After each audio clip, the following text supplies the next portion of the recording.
মধ্যপ্রাচ্যের রাজনীতিতে নতুন করে উত্তেজনার পারদ চড়েছে। সাম্প্রতিক কয়েক সপ্তাহ ধরে ইরান আমেরিকার সংঘাত এমন এক জায়গায় পৌঁছেছে যেখানে সামরিক শক্তি, কূটনৈতিক চাপ এবং আন্তর্জাতিক জোট সবকিছু একসঙ্গে কাজ করছে।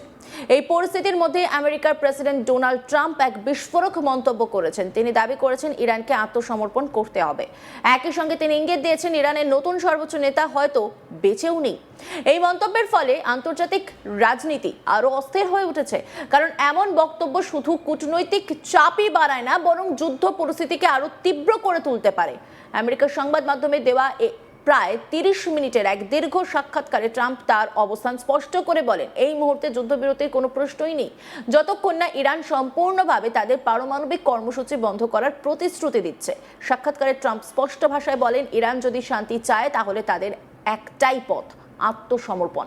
তার বক্তব্য, ইরান এখন আলোচনা করতে চাইছে, কিন্তু তাদের শর্ত আমার কাছে যথেষ্ট ভালো নয়। তিনি আরো বলেন, ভবিষ্যতে যদি কোনো চুক্তি হয় তা হতে হবে অত্যন্ত শক্তিশালী ও নির্ভরযোগ্য। যখন তাকে প্রশ্ন করা হয় চুক্তির জন্য তার কি কি শর্ত রয়েছে, তখন তিনি বিস্তারিত কিছু বলতে চাননি, শুধু এতটুকু বলেন, আমি এখন সেটা বলতে চাই না। তবে রাজনৈতিক বিশ্লেষকদের মতে ট্রাম্পের বক্তব্য থেকে একটা বিষয় পরিষ্কার, ইরানের পারমাণবিক কর্মসূচি পুরোপুরি বন্ধ করা ছাড়া অন্য কোনো সমঝোতার সম্ভাবনা নেই। ট্রাম্পের সাক্ষাৎকারের সবচেয়ে আলোচিত অংশ ছিল ইরানের নতুন সর্বোচ্চ নেতাকে নিয়ে তার মন্তব্য। ইরানের প্রাক্তন সর্বোচ্চ নেতা আয়াতুল্লাহ আলী খামেইনির মৃত্যুর পর নেতৃত্বে এসেছেন তার পুত্র মুজতবা খামেইনি, কিন্তু ট্রাম্প দাবি করেন তিনি নিশ্চিত নন যে ইরানের নতুন সর্বোচ্চ নেতা মুজতবা খামেইনি আদৌ বেঁচে আছেন কিনা। তার কথায়, আমি জানি না তিনি আদৌ জীবিত কিনা। এখনো পর্যন্ত কেউ তাকে প্রকাশ্যে দেখাতে পারেনি, যদিও তিনি স্বীকার করেন যে এই খবর এখনো গুজব হতে পারে, কিন্তু সেই সঙ্গে তিনি যোগ করেন, আমি শুনছি তিনি বেঁচে নেই। আর যদি বেঁচে থাকেন তাহলে নিজের দেশের জন্য বুদ্ধিমানের কাজ করা উচিত, সেটা হলো আত্মসমর্পণ করা। এই মন্তব্য আন্তর্জাতিক রাজনীতিতে বড় আলোড়ন তুলেছে, কারণ কোনো দেশের সর্বোচ্চ নেতার জীবিত থাকা নিয়ে প্রকাশ্যে সন্দেহ প্রকাশ করা অত্যন্ত বিরল ঘটনা। এই প্রসঙ্গে আমেরিকার প্রতিরক্ষা নেতৃত্ব থেকেও একই ধরনের ইঙ্গিত এসেছে। আমেরিকার প্রতিরক্ষা প্রধান পেটে হেগসেথ বলেন, সাম্প্রতিক হামলায় ইরানের নতুন সর্বোচ্চ নেতা গুরুতরভাবে আহত হতে পারেন। তার দাবি তিনি সম্ভবত আহত এবং বিকৃত হয়ে গিয়েছেন। হেগসেথ আরও বলেন, সম্প্রতি যে লিখিত বার্তা ইরানের নেতা প্রকাশ করেছেন তা অত্যন্ত দুর্বল। তার মতে, এই বার্তা থেকে বোঝা যায় যে ইরানের নেতৃত্ব এখন ভীত এবং তাদের রাজনৈতিক বৈধতাও প্রশ্নের মুখে। এই উত্তেজনার মধ্যে আমেরিকার ইরানে গুরুত্বপূর্ণ তেল রপ্তানি কেন্দ্র খার্গ দ্বীপে বড় ধরনের সামরিক হামলা।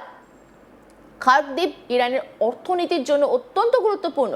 এখান থেকে দেশের বড় অংশের তেল রপ্তানি হয়। ট্রাম্প দাবি করেন আমেরিকার বাহিনী এই দ্বীপের সামরিক স্থাপনাগুলো পুরোপুরি ধ্বংস করে দিয়েছে। তিনি বলেন, আমরা পুরো জায়গাটাকে ধ্বংস করে দিয়েছি। তবে তিনি এটাও জানান, তেলের অবকাঠামো পুরোপুরি নষ্ট করা হয়নি, কারণ সেগুলো পুনর্নির্মাণ করতে অনেক সময় লাগবে। কিন্তু সবচেয়ে বিতর্কিত মন্তব্য ছিল তার এই বাক্য, আমরা চাইলে আবারও আঘাত করতে পারি, শুধু মজা করার জন্য নয়।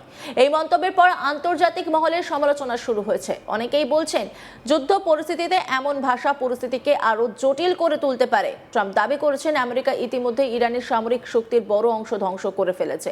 তার বক্তব্য অনুযায়ী ইরানের বেশিরভাগ মিসাইল ব্যবস্থা ধ্বংস করা হয়েছে। ড্রোন উৎপাদন ক্ষমতার বড় অংশ নষ্ট হয়ে গেছে। সামরিক শিল্প কারখানার উল্লেখযোগ্য অংশ ধ্বংস হয়েছে। তিনি বলেন, আর দুদিনের মধ্যেই তাদের বাকি সামরিক ক্ষমতাও পুরোপুরি ধ্বংস হয়ে যাবে। তবে স্বাধীন সামরিক বিশ্লেষকদের মতে এই দাবির সত্যতা যাচাই করা কঠিন। কি বলছেন ডোনাল্ড ট্রাম্প, শোনাব আপনাদের। We take decisive action to stop the threat posed by the terrorist regime in Iran with Operation Epic Fury.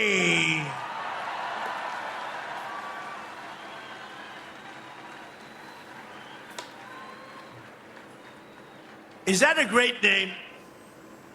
Well, it's only good if you win. You know, you can only do. And we've won. Let me tell you, we've won. You know, you never like to say too early you won. We won. We won the bet. In the first hour, it was over. So we have in this company 2,600 employees.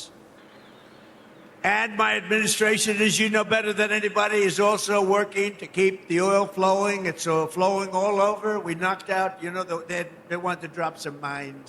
Very friendly people, mines, so boats blow up. And we knocked out, as of, every hour I have to change because they knock them out so fast. I've never seen anything. Think of it. They knocked out 54 ships in 2 days, and they're real ships.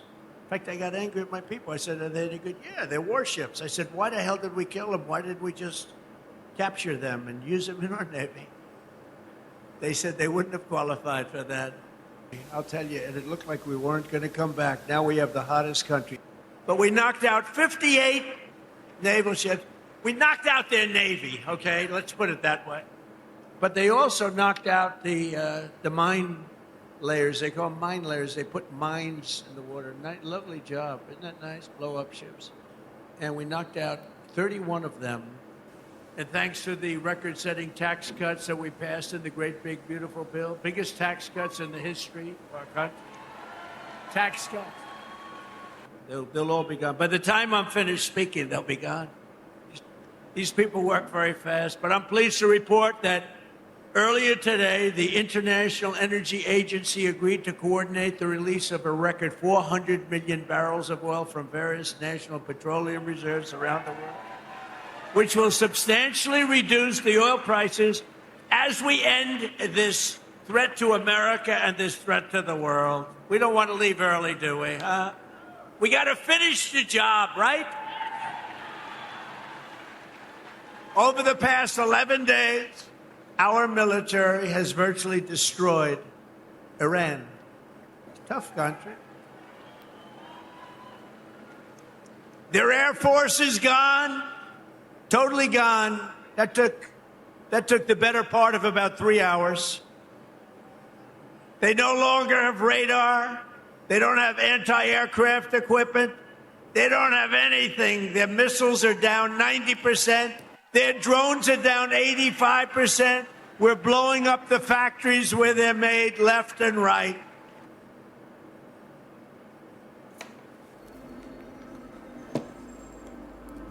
মধ্যপ্রাচ্যের এই সংঘাতের সবচেয়ে বড় অর্থনৈতিক প্রভাব পড়েছে তেলের বাজারে। বিশ্বের প্রায় 1/5 তেল যে জলপথ দিয়ে যায় সেটি হলো স্ট্রেইট অফ হরমুজ। এই প্রণালী বন্ধ হয়ে গেলে বিশ্ব অর্থনীতি বড় ধাক্কা খেতে পারে। এই কারণেই ট্রাম্প ঘোষণা করেছেন এটি আন্তর্জাতিক জোট তৈরি করা হচ্ছে যাতে এই জলপথ নিরাপদ রাখা যায়। তিনি বলেছেন ব্রিটেন, চীন, ফ্রান্স, জাপান এবং দক্ষিণ কোরিয়া সহ অনেক দেশকে যুদ্ধজাহাজ পাঠানোর জন্য আহ্বান জানানো হয়েছে। তার মতে ইরানের দাদাগিরি থেকে এই জলপথকে মুক্ত করা জরুরি। এছাড়া ট্রাম্প বলেছেন আমরা ইতিমধ্যে ইরানের সামরিক শক্তির 100% ধ্বংস করে ফেলেছি, তবে ইরান এখনো ক্ষেপণাস্ত্র, ড্রোন বা মাইন হামলা চালাতে পারে। ট্রাম্পের এই দাবি থেকে স্পষ্ট ইরান এখনো যুদ্ধবিরতির চিন্তা করেনি এবং বিশ্বজুড়ে তার শত্রুদের জন্য হুমকি তৈরি করতে পারে।